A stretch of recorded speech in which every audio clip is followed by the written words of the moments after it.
Hello दोस्तों, नमस्कार। आपका हमारे यूट्यूब चैनल में स्वागत है। हम लोग कल एमएस वर्ड देख रहे थे। एमएस वर्ड, ठीक है, एमएस वर्ड देख रहे थे जिसमें हम लोग ने काफ़ी देखा था कुछ। अब आज थोड़ा सा बचा हुआ है, इसको कंप्लीट कर लेते हैं। ठीक है, आ जाइए देखते हैं। देखिए कि यहाँ पे क्या है कि जैसे आपको हमने कुछ शॉर्टकट की लिख रखी है, पहले आप इसको देख लीजिए। सेंटर अलाइनमेंट के लिए अगर पूछे कोई कि सेंटर अलाइनमेंट का शॉर्टकट की क्या होता है, तो कंट्रोल प्लस ई होता है। CTRL लिखा जाता है कंट्रोल को प्लस ई। ठीक है, सेंटर। राइट के लिए कंट्रोल प्लस राइट, लेफ्ट के लिए कंट्रोल प्लस लेफ्ट, एल। ठीक है, तो ये हो जाता है। आ जाइए आप आगे देखते हैं। 1.5 लाइन स्पेसिंग के लिए, अगर लाइन स्पेसिंग आपको चाहिए तो कंट्रोल प्लस 5 करना पड़ेगा।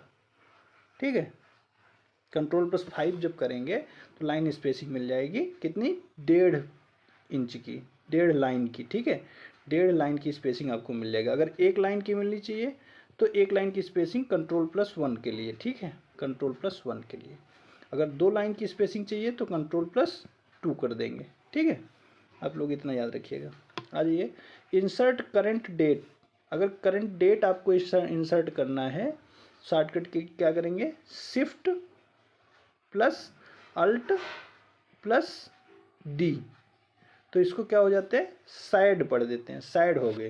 करंट डेट मतलब जैसे आप डेटिंग करते हैं, जब वो डेटिंग करने वाली नहीं आती तो आप साइड हो जाते हैं, तो उसको से याद कर लीजिए ना, साइड हो गए। ठीक है, आ जाइए यहाँ देख लेते हैं। Insert current time. Current time insert करना हो, अगर टाइम आपका सही चल रहा हो तो सेट हो जाते हैं ना, तो shift plus alt plus T, तो सेट हो जाते हैं। क्या, टाइम में सेट हो जाते हैं। ठीक है, आ जाते हैं यहाँ देखते हैं नेक्स्ट। इसमें कह रहा है कि MS पावर पॉइंट में आप यह सुनिश्चित करना चाहते हैं कि आपकी कंपनी का प्रतीक चिन्ह प्रदत्त प्रस्तुतिकरण में सभी स्लाइड्स में ऊपर दाएं कोने पर दिखाई दे। ऐसे में आपके लिए किस व्यू का प्रयोग करेंगे। ठीक है, तो एक मास्टर स्लाइड मास्टर होता है। स्लाइड मास्टर क्या करता है कि जैसे मान लो कि आपने 10 स्लाइड बनाई है। ठीक है, 10 स्लाइड में आपने क्या किया कि यहाँ लोगो लगाया स्लाइड मास्टर के थ्रू, तो वो क्या करेगा कि वो यही लोगो हर जगह आपको दिखाई देगा। यही होता है स्लाइड मास्टर। ठीक, कंप्यूटर के टूल्स जैसे कि MS वर्ड, एक्सेल और पावर पॉइंट कंपनी के प्रोडक्ट हैं, वो माइक्रोसॉफ्ट के हैं। ठीक है, कंप्यूटर कीबोर्ड में पेस्ट कमांड शॉर्टकट की क्या होता है, कंट्रोल प्लस बी। कॉपी के लिए कंट्रोल प्लस सी, सेलेक्ट ऑल के लिए कंट्रोल प्लस ए। ठीक है, इतना याद रखिए। आइए देखते हैं नेक्स्ट। माइक्रोसॉफ्ट वर्ड के संदर्भ में गटर मार्जिन नामक फीचर का प्रयोग करते हैं। आपको पता ही है गटर मार्जिन ये होती है, ऐसे होता है। हम गटर मार्जिन इसमें यूज करते हैं, स्पाइरल के लिए, टॉप पे और लेफ्ट में। ठीक है, आ जाइए देखते हैं। अंडो के लिए कंट्रोल प्लस जेड, और रेडो के लिए क्या करते हैं, रेडो के लिए control plus Y, CTRL plus Y. ठीक है, कंट्रोल प्लस वाई। आ जाते हैं नेक्स्ट। इसमें क्या कह रहा है कि माइक्रोसॉफ्ट वर्ड में होम, यहाँ लिखा हुआ है, होम टैब में सबसे अधिक उपयोग की जाने वाले फॉन्ट विशेष में बदलने के अनुच्छेदों को अनुकूलित करने और शैलियाँ, मतलब स्टाइल की बात कर रहा है, उपयोग करने और पाठ को ढूंढने बदलने के लिए उपकरण की विशेषताएं होती हैं। ठीक है, ओके, आ जाते हैं। इसने पूछा है कि कैलिस्टो, MT, एरियल और सेंचुरी विभिन्न प्रकार के क्या होते हैं, फ़ॉन्ट होते हैं। फ़ॉन्ट आपके टाइम न्यू रोमन भी होता है, एरियल भी होता है, कैलिब्री भी होता है। ठीक है, कोरियर न्यू भी होता है, ETC बहुत सारे होते हैं। पैराग्राफ फॉर्मेटिंग में आपको पता ही होगा कि पैराग्राफ फॉर्मेटिंग में लेफ्ट, राइट, सेंटर और जस्टिफाई, इसके लिए कंट्रोल प्लस ई होता है, कंट्रोल प्लस ई होता है। बाकी सब के लिए J फॉर जस्टिफाई। ठीक है, राइट फॉर राइट हो जाता है कंट्रोल प्लस राइट R। ठीक है, कंट्रोल प्लस L इसको हो जाता है लेफ्ट के लिए। ठीक है, और कंट्रोल प्लस J जस्टिफाई के लिए। आ जाते हैं नेक्स्ट। कंट्रोल प्लस A को दबाते हैं पूरे पाठ का चयन करने के लिए, सिलेक्ट ऑल के लिए। कंट्रोल प्लस P फाइल को प्रिंट देने के लिए करते हैं। ठीक है, आ जाते हैं। यहाँ पे माइक्रोसॉफ्ट वर्ड एप्लीकेशन सॉफ्टवेयर है, आपको पता है। ठीक, आ जाइए, यहाँ पे हमने एक स्टिकी नोट लगा रखा है, आप उसको देख लीजिए। इसमें कुछ इम्पोर्टेंट जो है हमने शॉर्टकट की लिख रखा था ताकि आप लोगों को ये चीज़ें याद रहें। जैसे थेसोरस, थेसोरस क्या होता है? Shift plus 7। थेसोरस में क्या किया जाता है कि जैसे उसका किसी भी वर्ड का एंटोनिम या सिनोनिम से दिखाता है ये, ठीक है, उस थेसोरस होता है। स्पेलिंग चेक करने के लिए F7 का प्रयोग करेंगे, और सेलेक्ट सेंटेंस के लिए F8 3 बार 3 टाइम्स हम इसको प्रेस करेंगे F8 को, तो सेलेक्ट सेंटेंस हो जाएगा। चेंज केस करने के लिए, चेंज केस मतलब अपर केस से लोअर केस, लोअर केस से अपर केस, जो भी रहेगा उसका उल्टा हो जाएगा। शिफ्ट प्लस F3 का प्रयोग करेंगे, ठीक है। अगर प्रिंट प्रीव्यू के लिए करना है तो कंट्रोल प्लस F2 करेंगे। रिपीट लास्ट एक्शन के लिए F4 का करेंगे, ठीक है, F4 का repeat last action. Super script के लिए कंट्रोल शिफ्ट और प्लस, ठीक है, कंट्रोल शिफ्ट और प्लस जब प्रेस करेंगे तो सुपर स्क्रिप्ट जैसे एक्स स्क्वायर, ठीक है, ये हो जाएगा सुपर स्क्रिप्ट। और सब स्क्रिप्ट क्या होता है कि सब स्क्रिप्ट के लिए, सब स्क्रिप्ट जैसे होता है H2O, ठीक है, ये सब स्क्रिप्ट में हो जाता है। तो इसके लिए क्या करेंगे? Control plus is equal to, ठीक है। ओपन विंडो के लिए कंट्रोल प्लस टी का इस्तेमाल करते हैं। क्लोज विंडो के लिए कंट्रोल प्लस डब्ल्यू का इस्तेमाल करते हैं। कॉपीराइट के लिए कंट्रोल अल्ट कंट्रोल और सी का प्रयोग करते हैं, शॉर्टकट की होती है, ठीक है। फॉन्ट डायलॉग बॉक्स के लिए कंट्रोल प्लस डी का प्रयोग करते हैं। आप इसको एक बार दोबारा देख लीजिएगा, आपको पता हो जाएगा, ठीक है। आप कहिए या तो मैं पहले आपको बता दूं, या तो आप कहिए तो बाद में बता दूंगा। चलो मैं बाद में ही बता दूंगा MS एक्सेल का, क्योंकि कारण ये है कि बहुत सारे लोग सिर्फ यही देखने आते हैं, ठीक है, तो उनको डिस्टर्ब नहीं होना चाहिए ना। मैं लास्ट में बता दूंगा आपको, इसका जो एडिशनल जानकारी होगी वो मैं लास्ट में आपको डिनोट करवा दूँगा। आ जाइए इधर देखते हैं।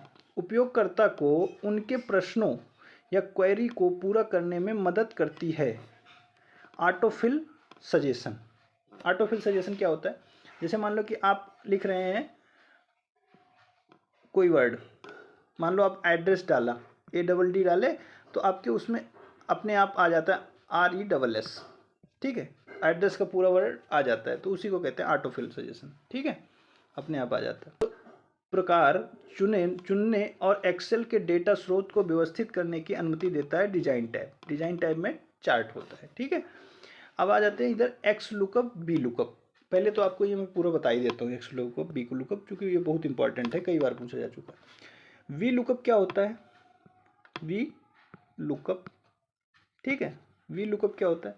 वी लुकअप क्या होता है कि ये आपका ऊपर से नीचे डेटा खोजने के लिए करते हैं, ऊपर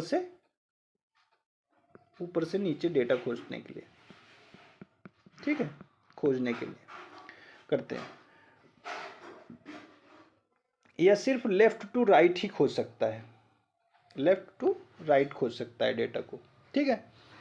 लुकअप कॉलम हमेशा पहला कॉलम होना चाहिए, ठीक है। ये बी लुकअप कॉलम हमेशा फर्स्ट कॉलम होना चाहिए, इतना याद रखिए, ठीक है।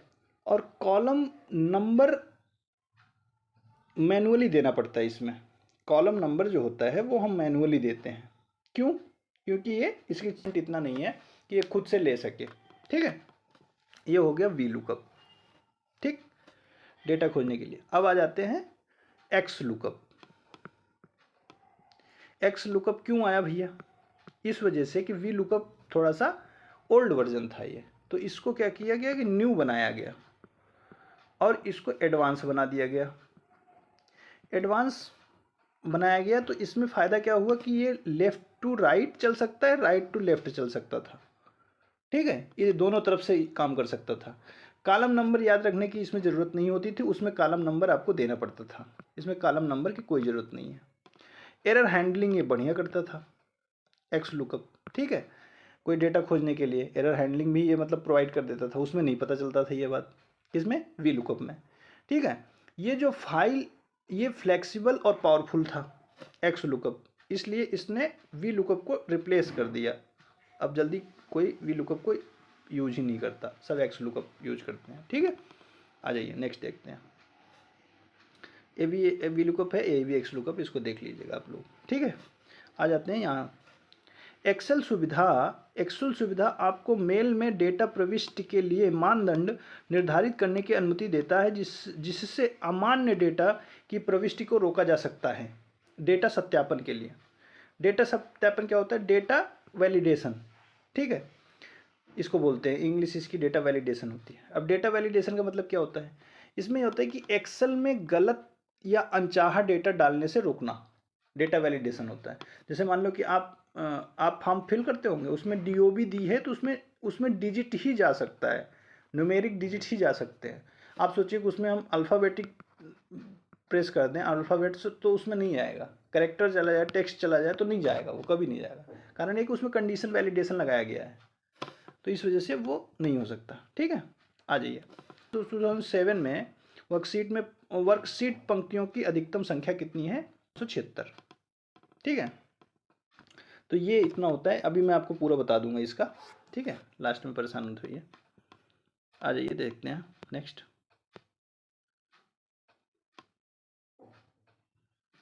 ठीक, यहाँ आ जाते हैं, यहाँ आते हैं। यहाँ बोल रहा है कि श्रेणी में मान की खोज करने और दूसरे कॉलम से संबंधित मान लौटाने के लिए किसका उपयोग करते हैं? वी लुकअप का।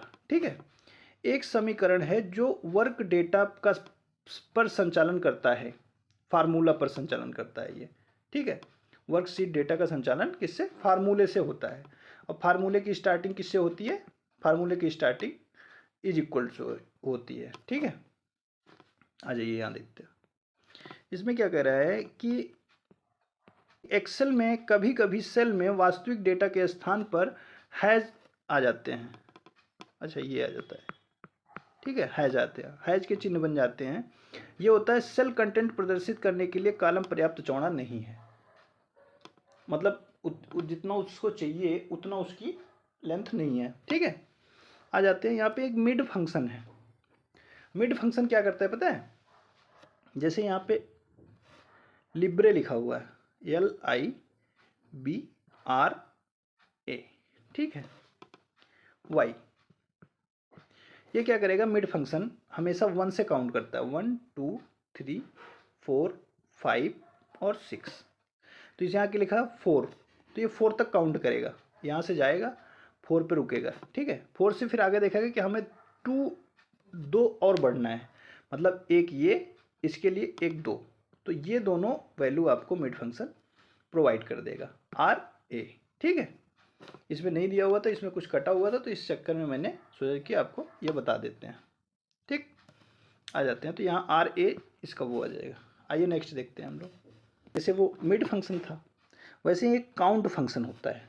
काउंट फंक्शन क्या करता है? Storage as a number excluding blank. ये नंबर को बताता है आपको, लेकिन ये ब्लैंक्स को नहीं बताता, जो खाली स्थान होंगे उसमें उनको नहीं बताएगा ये। ठीक है, काउंटा होता है एक, इसमें जो है काउंटा में नंबर, टेक्स्ट और लॉजिकल वैल्यूज तीनों होंगी, लेकिन एक्सक्लूडिंग ब्लैंक ये भी काउंट नहीं करेगा। को काउंट करने के लिए कौन सा फंक्शन होता है? काउंट ब्लैंक एक फंक्शन होता है, ये सिर्फ ब्लैंक को ही काउंट करता है, मतलब जिस सेल में आपके कोई भी वैल्यू नहीं होगी उसी को काउंट करके बताएगा, काउंट ब्लैंक। ठीक है, आ जाते हैं। रेफरेंसिंग भी देख लीजिए। रेफरेंसिंग में क्या होता है कि रेफरेंसिंग क्या है कि जैसे मान लो कि एक सेल है A1, ये एक रेफरेंस है, A2 एक रेफरेंस है। अगर ये पूछा जाए कि रेफरेंसिंग क्या है, तो एक स्थान से दूसरे स्थान तक का, जैसे यहाँ से A1 से लेके A2 तक, ये इसको रेफरेंसिंग बोल देंगे। ठीक है, तो वही बोल रहा है। रेफरेंसिंग 3 प्रकार की होती है। एक रिलेटिव सेल रेफरेंसिंग होती है, एक एब्सोल्यूट सेल रेफरेंसिंग होती है, एक थर्ड मिक्स्ड रेफरेंस होता है। ठीक है, तो रिलेटिव रेफरेंस में क्या होता है? रिलेटिव रेफरेंस में इसमें डॉलर का यूज नहीं किया जाता। ठीक है, और इसकी वैल्यू को चेंज किया जा सकता है रिलेटिव में। ठीक है, अगर ये पूछा जाए एब्सोल्यूट में क्या होता है? एब्सोल्यूट में होता है, एब्सोल्यूट में क्या होता है कि इसमें डॉलर लगता है दोनों जगह, जैसे $A $2। ठीक है, तो अब ये एब्सोल्यूट बन गया, अब इसकी वैल्यू चेंज नहीं हो सकती। मिक्स्ड में क्या होता है कि जैसे इसमें डॉलर भी लग रहा है, $A $2, ठीक है, ये मिक्स्ड हो गया। तो इसमें इसकी वैल्यू चेंज, जहाँ डॉलर लगा उसकी वैल्यू चेंज नहीं होगी, तो मतलब डॉलर लगा है तो उसकी वैल्यू चेंज नहीं कर सकते, मतलब 2 है तो यहाँ वैल्यू चेंज की जा सकती है। ठीक है, तो आप इतना ध्यान रखिएगा इस चीज़ का। ठीक, आ जाते हैं यादृच्छ एकाधिक सेल का चयन करने के लिए प्रत्येक सेल पर क्लिक करते समय किस कुंजी का प्रयोग करेंगे, किस की का प्रयोग करेंगे, वो कंट्रोल की होती है। ठीक है, यहाँ पे काउंट फंक्शन उन सेलों की संख्या की गणना करता है जिनमें संख्या होती है, और एक्सेल वर्कशीट तर्कों की सूची के भीतर संख्याओं की गणना करता है। ठीक है, इसमें देखो, ये देखो को हाईलाइट करने के लिए जो कॉलम होता है उसको हाईलाइट करने के लिए क्या करेंगे, कंट्रोल प्लस स्पेस बार का प्रयोग करेंगे। ठीक है, पूरा कॉलम हाईलाइट हो जाएगा। आ जाते हैं यहाँ पे एमएस एक्सेल में सूत्र। ठीक है, क्या होता है कि फार्मूला होता है, राउंड का फार्मूला। राउंड क्या करता है कि आपको जैसे यहाँ पे 5.678 लिखा है और 2 लिखा हुआ कामा, तो इसका मतलब 2 डिजिट तक ये पूरा राउंड कर देगा। ठीक है, तो ये राउंड कर देगा तो उसमें आपको वैल्यू ये प्रोवाइड कर देगा। राउंड अप में क्या करेगा, राउंड अप में क्या करेगा कि हमेशा आपको ये ऊपर की वैल्यू देगा। जैसे मान लो कि 12.3, ठीक है, यहाँ पे राउंड अप लगा दिया, अप वाला लगा दिया, तो 12.3 का मैं 0 कर दिया, तो अब इसकी वैल्यू क्या आएगी, इसकी वैल्यू आपको हो जाएगी 13। ठीक है, अगर यही आपसे पूछ ले कि राउंड डाउन लगा दिया, राउंड डाउन लगा दिया फंक्शन, ठीक है, डाउन लगा करके यहाँ पे लग दिया 13.67, अब यहाँ पे 0 लिख दिया। आपको इसको तो लिखना चाहिए था आगे जाने के लिए, लेकिन नहीं, ये डाउन लगा हुआ है तो इसका मतलब ये पुरानी वाली वैल्यू को लेगा, ये 13 ही लेगा, इसकी वैल्यू आपको रिजल्ट में मिलेगी। ठीक है, तो आप ये याद रखिए कि ये हमेशा प्लस कर देता है, प्लस के नज़दीक में जो आगे वाली डिजिट रहेगी उसको ले आएगा, और राउंड डाउन ये नीचे वाली डिजिट में ले आएगा, ये ऊपर वाली डिजिट में ले जाएगा। ठीक है, आ जाते हैं नेक्स्ट। माइक्रोसॉफ्ट एक्सेल में फंक्शन टेक्स्ट से सभी गैर मुद्रण योग्य कैरेक्टर को हटा देता है। क्या, क्लीन फंक्शन क्या करता है कि जो है ये आपको जो नॉन प्रिंटेबल चीज़ें हैं उनको हटा देता है। जैसे मान लीजिए कि आपने क्या किया कि कोई टेक्स्ट लिया, आपको अमर लेना था, अमर एक नाम है, तो साथ में आपने क्या किया कि सिलेक्ट करते टाइम यहाँ तक सिलेक्ट कर लिया। ठीक है, तो ये क्या करेगा कि आपको चाहिए था यहाँ से यहाँ तक, लेकिन ये स्पेस भी आ गया है आपके साथ, या कोई डिजिट भी इसमें आ गई है। ठीक है, तो आपको यहाँ तक लेना चाहिए था, तो अब क्या करेगा कि कोई बंदा क्लीन फंक्शन लगा देगा, तो वो वैल्यू केवल इतनी ही आएगी आपकी। ठीक है, क्लीन फंक्शन का उपयोग टेक्स्ट से छिपे हुए नॉन प्रिंटेबल कैरेक्टर हटाने के लिए किया जाता है। एक्स्ट्रा हिडन सिंबल्स हो सकते हैं, लाइन ब्रेक हो सकता है, कॉपी पेस्ट से आए हुए कुछ अनवांटेड कैरेक्टर हो सकते हैं। ठीक है, आ जाते हैं आगे, आ जाते हैं फंक्शन की इसको कह रहा है कि रीनेम करने के लिए कौन सा फंक्शन का यूज करते हैं, F2 का। F1 से लेके F11 तक मैं आपको किसी दिन लिस्ट बना के पूरा दे दूंगा। ठीक है, F12 तक जो भी होगा उसमें सारा आपका आ जाएगा। ठीक, अगर आपसे पूछ लिया जाए कि फंक्शन की कितनी होती हैं, तो फंक्शन की 13 होती हैं। ठीक है, अगर 13 ऑप्शन में नहीं है तो 12 दिया है तो 12 मार सकते हैं, लेकिन 13 ऑप्शन में अगर है तो 13 ही मारेंगे। ठीक है, फंक्शन की कैसे होती है वो मैं आपको आगे बताऊंगा। आ जाते हैं स्प्रेडशीट में जटिल गणनाओं को सेट करने के लिए सबसे आसान तरीका कौन सा होता है, फंक्शन का प्रयोग करते हैं, आपको पता ही है। ठीक है, अभी आपको बताया था कि एब्सोल्यूट फंक्शन कौन सा होता है। एब्सोल्यूट फंक्शन आपको देखिए ये बताया था, दोनों में डॉलर लगा होता है उसको एब्सोल्यूट फंक्शन करते हैं, एक में लगा होता है तो वो आपका मिक्स्ड हो जाएगा। ठीक है, उसकी वैल्यू चेंज नहीं होगी, और अगर एक में भी नहीं लगा है तो रिलेटिव फंक्शन हो जाएगा, रिलेटिव रेफरेंसिंग हो जाएगी। ठीक है, आ जाते हैं आगे। अब यहाँ पे आ जाते हैं माइक्रोसॉफ्ट एक्सेल में सेल प्रारूपों में से एक्सपोनेंशियल डेटा, ठीक है, एक्सपोनेंशियल डेटा के लिए उपयोग किया जाना चाहिए, साइंटिफिक यूज किया जाना चाहिए। एक्सपोनेंशियल ये होता है कि जैसे एक्स स्क्वायर, ठीक है, इसका मल्टीप्लिकेशन हो सकता है, पॉजिटिव में भी हो सकता है, नेगेटिव में भी हो सकता है। ठीक, आ जाते हैं नेक्स्ट। माइक्रोसॉफ्ट एक्सेल में मर्ज अक्रॉस विकल्प करता है। जब एक मल्टी रो रेंज सेलेक्ट किया जाता है तो यह कमांड प्रत्येक रो के लिए एक मल्टीपल मर्ज सेल का निर्माण करता है।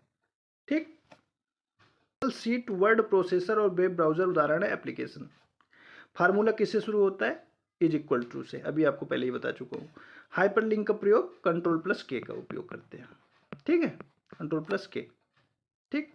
आ जाते हैं नेक्स्ट। माइक्रोसॉफ्ट एक्सेल में फॉर्मेट पेंटर को कई बार क्रमानुसार उपयोग करने के लिए क्रिया करनी चाहिए। फॉर्मेट पेंटर आइकन पर डबल क्लिक करना चाहिए, ठीक है।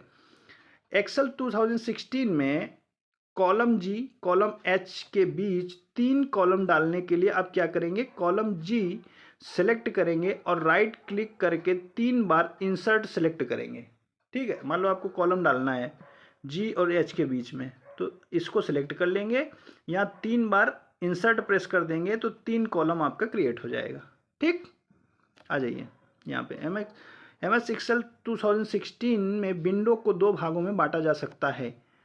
View, window, split. स्प्लिट क्या करता है कि जैसे 2 चीज़ें हैं उनको अलग कर देता है। तो जैसे पेज है, पेज को जैसे स्प्लिट पे जाएंगे यहाँ से ब्रेक कर देगा, जहाँ कर्सर पे रहेगा वहाँ से, ठीक। आ जाते हैं नेक्स्ट। एक्सेल में डेटा का डिफ़ॉल्ट संरेखण कैसे करते हैं? संरेखित मतलब होता है अलाइनमेंट, ठीक है। एक्सेल में डेटा का संरेखण कैसे करते हैं? पहले टेक्स्ट लेफ्ट अलाइन में लिखते हैं, नंबर जो होता है वो राइट अलाइन में लिखते हैं। जैसे मान लो A2, तो ये लेफ्ट हो गया, ये राइट हो गया नंबर, ठीक। आ जाते हैं, अब आ जाते हैं। जब माइक्रोसॉफ्ट एक्सेल वर्कशीट के प्रकोष्ठ या सेल्स में संख्याएं प्रविष्ट की जाती हैं तो वे पूर्व निर्धारित की जाती हैं दाईं ओर से, राइट साइड से, ठीक है, दाईं ओर से संरेखित की जाती हैं। MS पावर पॉइंट में आपको एक विषय से समस्त फॉर्मेटिंग को कॉपी करके दूसरे विषय में प्रयोग करने की सहायता देता है, फॉर्मेट पेंटर होता है, ठीक है। फॉर्मेट पेंटर ये कार्य करता है, ठीक। जब आप एक नई एक्सेल वर्कबुक खोलते हैं तो खोलने के समय डिफ़ॉल्ट रूप से वर्कशीट होती है, 3 वर्कशीट होती हैं। अभी मैं आपको बताता हूँ कौन से में कितनी वर्कशीट होती हैं, ठीक है। लेटेस्ट वर्जन में कम हो गई हैं 2016 के बाद से, ठीक है। पुराने वाले में 3 खुलती थी, अभी नए वाले में 1 खुलती है, इतना याद रखिएगा, ठीक है। अगर ये पूछ रहा है कि कंप्यूटर सॉफ्टवेयर प्रोग्राम है जिसका उपयोग संग्रहित डेटा संग्रहित करने के लिए किया जाता है, हेरफेर करने के लिए किया जाता है, एक्सेल होता है, ठीक है। आ जाते हैं, एक्सटेंशन पूछ रहा है। एक्सटेंशन ये पूछ रहा है कि XLS होता है, ये 2007 तक होता है। 2007 के पहले जो होते थे वो होते थे एक्स, अगर पूछ लीजिए XLSX, तो ये 2007 के बाद जितने आए हैं उसमें एक्सटेंशन ये होता है .XLX, X आ जाता है लास्ट में, ठीक है। तो ये 2000 बाद के वाले जो 2007 से लेकर के बाद में जितने भी आए हैं वो सब X लगा हुआ है, ठीक है। टाइम एंड डेट के लिए नाउ फंक्शन का यूज करते हैं। नाउ फंक्शन का यूज करके कई बार क्या करता है कि करंट नाउ फंक्शन क्या करता है तो आपसे पूछ लेगा। कई बार ये भी पूछ देगा कि मतलब टुडे की करंट चाहिए, तो करंट डेट चाहिए तो आप क्या प्रेस करेंगे, शॉर्टकट की बताइए, तो उसमें वो फंस जाएंगे, ठीक है। करंट डेट में आ जाइए, करंट डेट टुडे फंक्शन का यूज करता है, ठीक है। करंट डेट और टाइम, करंट डेट, अगर आपको करंट डेट चाहिए तो Ctrl+: का उपयोग करेंगे, और अगर ये पूछा जाए कि करंट टाइम के लिए चाहिए तो Ctrl+Shift और कॉलन का यूज करेंगे। अगर ये पूछा जाए कि कंट्रोल मतलब करंट डेट और टाइम दोनों चाहिए आपको तो क्या करेंगे? Ctrl: फिर स्पेस Ctrl+Shift और कॉलन का प्रयोग करेंगे। अगर ये पूछ रहा है आपसे 2 माइक्रो लैंग्वेज इन एक्सेल, उसमें कौन कौन सी होती हैं 2 माइक्रो लैंग्वेज? एक XML होती है, XML यूज किया जाता है, एक VBA यूज किया जाता है, विजुअल बेसिक एप्लीकेशन, ठीक है। एक XML होता है, ये ओल्ड वर्जन है, ये न्यू वर्जन है आपका, तो इतना याद ध्यान रखिए।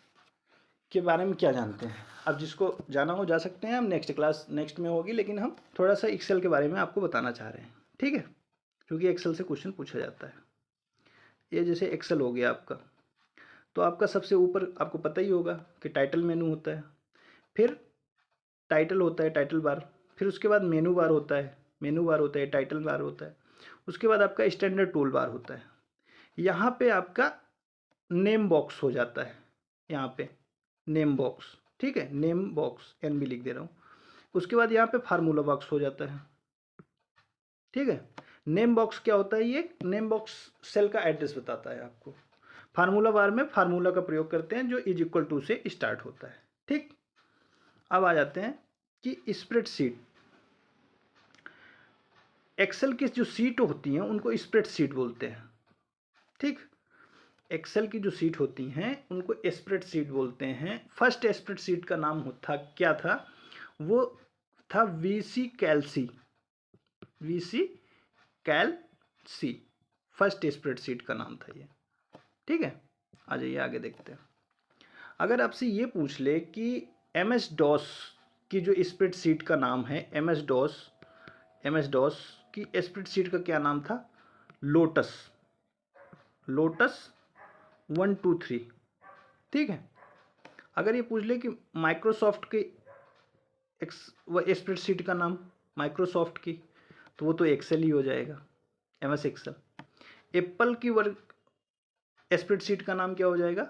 एप्पल के स्प्रेडशीट का नाम क्या हो जाएगा? नंबर्स हो जाएंगे। ठीक है, अगर गूगल का पूछ रहा है तो गूगल का गूगल शीट हो जाएगी। और लिब्रे ऑफिस का क्या हो जाएगा? कैल्क हो जाएगा। ठीक, अगर इसका एक्सटेंशन पूछ रहा है तो एक्सटेंशन आपका .xls हो जाएगा। .xls XV होगा, ये 2007 के बाद वाले में आएगा।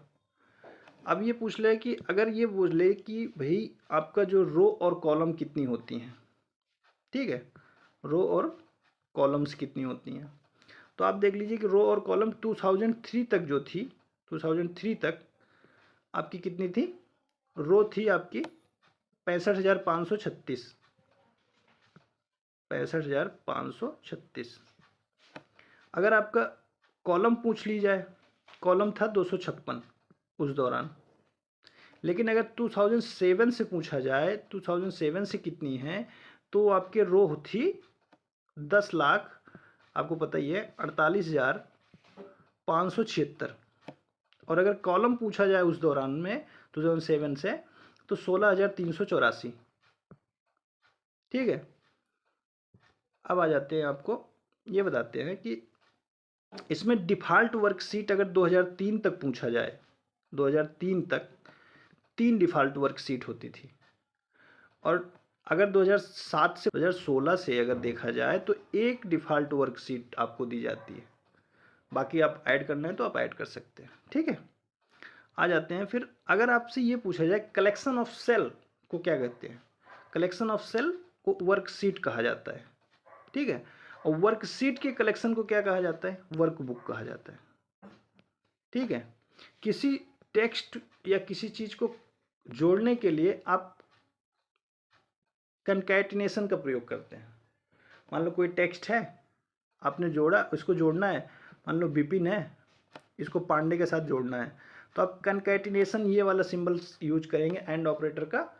इसको एंड ऑपरेटर भी बोलते हैं। तो वो ये क्या होगा कि ये दोनों जोड़ करके दे देगा। ठीक है, एंड ऑपरेटर को कंकैटिनेशन भी बोलते हैं। तो आप जब इसको प्रेस करेंगे फार्मूला बार में, तो वहाँ से आपका ये सेंटेंस जुड़ जाएगा टेक्स्ट। ठीक, अब आ जाते हैं कि देखो इसमें क्वेश्चन MS पावर पॉइंट से कुछ नहीं पूछा है, तो मे भी चांसेज है कि आगे आने वाले टाइम में पावर पॉइंट से क्वेश्चन पूछ ले। ठीक है, अगर पावर पॉइंट में तो सबसे बड़ा काम ये है कि पावर पॉइंट को प्रेजेंटेशन बोलते हैं। पावर पॉइंट को प्रेजेंटेशन बोलते हैं। माइक्रोसॉफ्ट का पावर पॉइंट क्या होता है? माइक्रोसॉफ्ट का प्रेजेंटेशन क्या होता है? Power point, MS power point. Google का क्या होता है? गूगल का होता है गूगल स्लाइड। ठीक है, अगर एप्पल का पूछा जाए तो एप्पल का होता है की नोट। ठीक, लिब्रे ऑफिस का पूछा जाए तो लिब्रे ऑफिस का इम्प्रेस होता है, इम्प्रेस होता है। ठीक है, अगर इसका आपसे ये पूछा जाए कि इसका एक्सटेंशन क्या होता है, पावर पॉइंट का एक्सटेंशन होता है .ppt। ठीक है, पावर पॉइंट प्रेजेंटेशन। ठीक, अभी जो नए वाले में आ जाते हैं PPTX हो जाएगा। ठीक, अभी ये पूछा जाए कि आपसे अगर ये पूछा जाए प्लेस होल्डर क्या होता है? प्लेस होल्डर जो हमारा PPT दिखता है उसमें ऐसे डॉटेड रूप से एक बॉक्स बना होता है, उसको बोलते हैं प्लेस होल्डर। Place holder. अब ये देखिए कि अगर इसमें आपको स्लाइड को चलती हुई जो स्लाइड है, अगर आपको उसको रन करना हो तो F5 का प्रयोग करेंगे, और वापस से जब स्लाइड को एग्जिट करना हो तो एस्केप बटन का यूज करेंगे, ठीक। लेकिन अगर करंट स्लाइड जो मान लो कि आप ये फर्स्ट स्लाइड पे जाएगा, ठीक है, F5, लेकिन जिस करंट स्लाइड पे आप हैं, मान लो आपके पास 20 स्लाइड है, 15वीं स्लाइड पे आप हैं, वहाँ से आप प्रेजेंटेशन करना चाहते हैं, तो क्या करेंगे, तो उसके लिए आप शिफ्ट प्लस F5 का प्रयोग करेंगे, ठीक। और अगर आपको ये है चाहिए कि भाई ब्लैंक प्रेजेंटेशन आपको चाहिए, ब्लैंक प्रेजेंटेशन आपको चाहिए, तो आप क्या करेंगे, कंट्रोल प्लस N का इस्तेमाल करेंगे, शॉर्टकट की का। इंसर्ट अ न्यू स्लाइड अगर करना चाहते हैं तो control plus M, CTRL plus M, new slide, ठीक है। अगर आपको डुप्लीकेट स्लाइड चाहिए प्रेजेंटेशन की, तो उसके लिए क्या करेंगे, कंट्रोल प्लस D का इस्तेमाल करेंगे। तो चलिए फिर मिलते हैं नेक्स्ट लेक्चर में। बहुत बहुत धन्यवाद हमसे जुड़ने के लिए।